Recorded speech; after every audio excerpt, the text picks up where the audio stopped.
मौका दिया। Sir, bank ईंट या सीमेंट से बनी किसी इमारत का नाम नहीं है।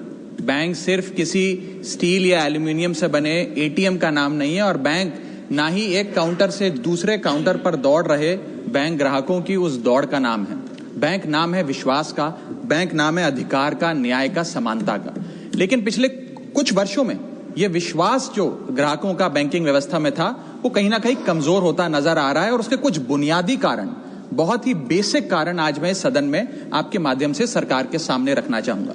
सबसे पहला, पुअर कस्टमर सर्विस।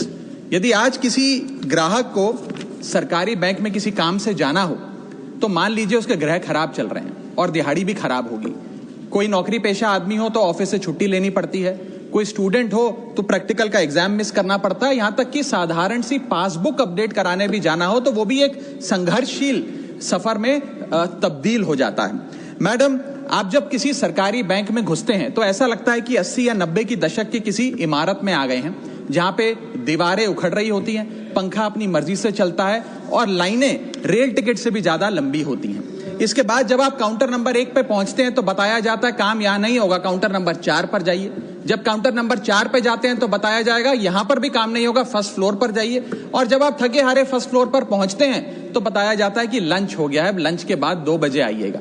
2:15 पहुंचते हैं तो बताया जाता है कि लंच एक्सटेंड हो गया, अभी कर्मचारी गुलाब जामुन खा रहे हैं। यह व्यवस्था है कस्टमर सर्विस की एक सरकारी बैंक में। और आज हम जहां चांद पर पहुंच गए, यूपीआई से गोलगप्पे खरीद रहे हैं, लेकिन हमारी सरकारी बैंकिंग व्यवस्था 80-90 के दशक से बाहर नहीं आ पा रही है। अभी आरबीआई के गवर्नर ने हाल ही में एक प्रेस कॉन्फ्रेंस कर वित्तीय वर्ष 23-24 की रिपोर्ट जारी करते हुए कहा कि 95 शेड्यूल्ड कमर्शियल बैंक्स में एक साल में, एक वित्तीय वर्ष में 1 करोड़ से ज्यादा कस्टमर सर्विस से संबंधी कंप्लेंट्स आई हैं। और ये तो वो कंप्लेंट्स हैं जिन लोगों को पता था कंप्लेंट कैसे दर्ज करानी है और उन्होंने दर्ज कराई। न जाने ऐसी कितनी कंप्लेंट्स होंगी जो सिस्टम में कैद ही नहीं हुई।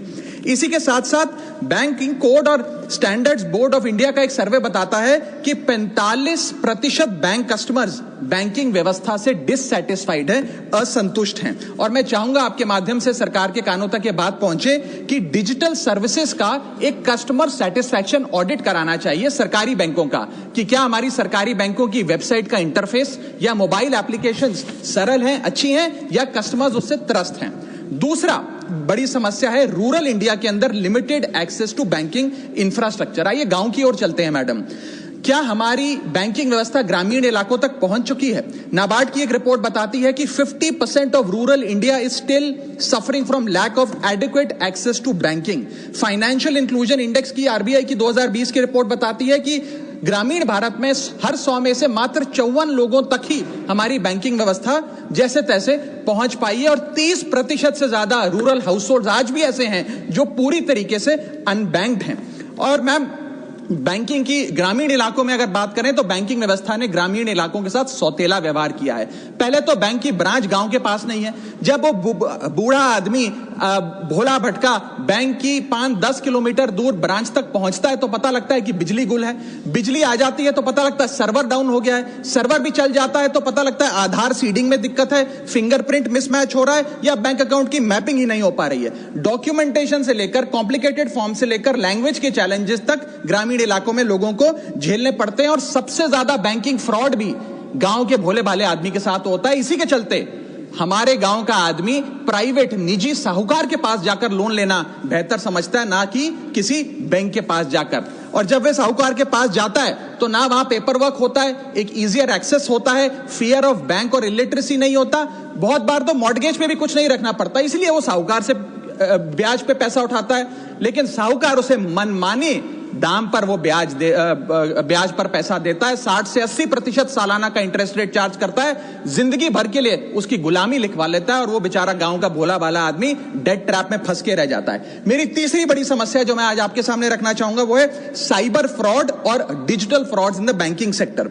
साइबर फ्रॉड्स वर्ष 2023 में 75,800 घटनाएं सामने आई जो कि कंप्लेंट्स दर्ज हुई।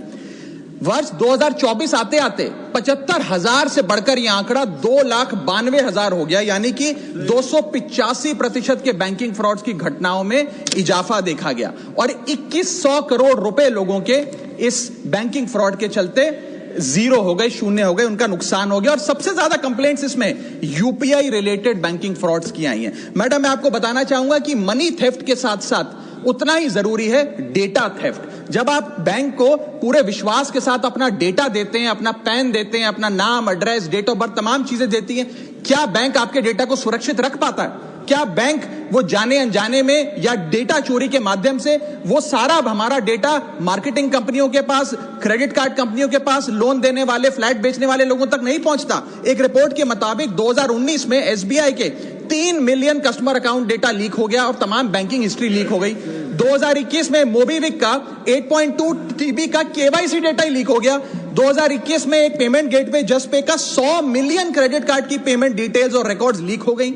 अब ये लीक है कि जाने अनजाने में डेटा शेयरिंग है, ये फैसला मैं आप तक छोड़ता हूं, लेकिन आपको इस डेटा लीक का भुगतान करना पड़ता है, आपको उसको भुगतना पड़ता है। और उसका सबसे छोटा सा उदाहरण है कि आए दिन आपको आपके बीवी, आपके माता पिता, आपके घर वाले फोन करके आपका हाल पूछे ना पूछे, मार्केटिंग कॉल्स वाले आपको रोज फोन करके कहेंगे कि आपका क्रेडिट कार्ड अप्रूव हो गया, आपका लोन अप्रूव हो गया, हमसे फ्लैट ले लीजिए, हमसे फलानी चीज ले लीजिए। इनके पास ये हमारा डेटा आता कहां से, एक बड़ा सवाल है। चौथी समस्या, हिडन चार्जेस और फीस। मैं चाहूंगा आपके माध्यम से ये नाना प्रकार के चार्जेस जो आज मैं सदन में लाया हूं, ये माननीय वित्त मंत्री जी तक पहुंचे, ताकि देश के आम आदमी की जो जेब बैंकिंग सिस्टम काट रहा है, ये उसे पता लगे, ग्राहक को भी और माननीय वित्त मंत्री जी को भी। पहला, मिनिमम बैलेंस पेनल्टी। यदि आप न्यूनतम बैलेंस नहीं रखते हैं तो 100 से 600 रुपए प्रति माह बैंक आपका काट लेता है। इस चार्ज को लगाने के बाद बैंकों ने वित्तीय वर्ष 22-23 में 3500 करोड़ रुपए मिनिमम बैलेंस पेनल्टी के नाम से लोगों से वसूले हैं। मैडम, दूसरा चार्ज, एक्स्ट्रा एटीएम यूजेज। आपको एटीएम ट्रांजैक्शन के लिए 2 से 3 की मोहलत मिलती है, 2 से 3 की इजाजत मिलती है बैंकों द्वारा। अगर आप चौथा, पांचवा ट्रांजैक्शन कर लें तो हर ट्रांजैक्शन पे 20 रुपए एटीएम चार्ज आपको देना पड़ता है। इनएक्टिविटी फी 100 से 200 रुपए सालाना, यानी कि अगर बैंक आप बहुत ज्यादा अपना अकाउंट यूज नहीं करते हैं तो बैंक इनएक्टिविटी के नाम पे भी चार्ज लगा देता है। फिर बैंक स्टेटमेंट आप मंगवाते हैं तो बैंक स्टेटमेंट इशुएंस चार्जेस के नाम पर आपसे 50 से 100 रुपए लेता है। फिर आप कहते हैं हमें एसएमएस अलर्ट के माध्यम से मेरे बैंक के खाते में क्या आ रहा है उसकी जानकारी मिले, तो एसएमएस अलर्ट चार्जेस के नाम पर भी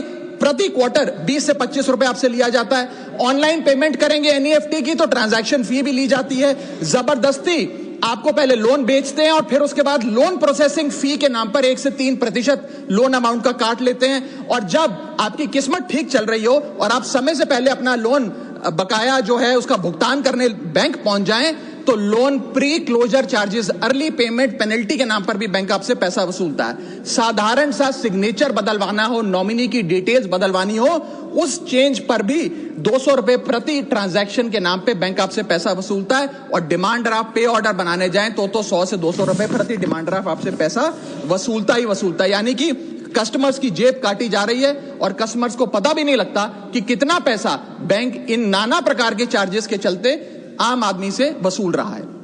मेरा पांचवा और आखिरी point madam, insurance and investment product miss selling. अपने क्वार्टरली या मंथली टारगेट्स पूरा करने के लिए बैंक के एग्जीक्यूटिव मिस सेलिंग करते हैं, गलत प्रोडक्ट लोगों को बेचते हैं। यह भी एक प्रकार का हनी ट्रैप है। मीठी मीठी बातें कर कर भोले भाले मासूम लोगों को ऐसे प्रोडक्ट्स बेच दिए जाते हैं जिनकी जरूरत उन्हें है ही नहीं। IRDAI, insurance regulatory development authority of India की एक रिपोर्ट बताती है कि 3.5 लाख सालाना कंप्लेंट्स में से 20% कंप्लेंट्स सिर्फ और सिर्फ मिस सेलिंग की, गलत प्रोडक्ट बेचने की उन्होंने दर्ज करी हैं। सेबी की एक रिपोर्ट बताती है कि 30% इन्वेस्टर मिसलीडिंग इंफॉर्मेशन का शिकार हैं। और म्यूचुअल फंड्स की मदर बॉडी, जिसे association of mutual fund of India कहते हैं, वो बताती है कि 23%, मैं खत्म कर रहा हूं मैडम, 23% इन्वेस्टर ऐसे हैं जिनके पास वो प्रोडक्ट्स हैं जो उनके रिस्क प्रोफाइल और फाइनेंशियल गोल से मेल ही नहीं खाते हैं। तो मैडम, मैं इन सारे जो समस्याएं बताई हैं उसके माध्यम से समाप्त कर रहा हूं। बस इतना ही कहना चाहूंगा कि ये बड़ी बुनियादी समस्याएं हैं जो आज इस देश का एक आम अकाउंट धारक, एक आम आदमी सफर कर रहा है। मैं चाहूंगा माननीय वित्त मंत्री जी इन बुनियादी सुविधाओं का, इन बुनियादी समस्याओं का समाधान दे। बहुत बहुत शुक्रिया। श्री निरंजन बख्शी, माननीय सदस्य श्री निरंजन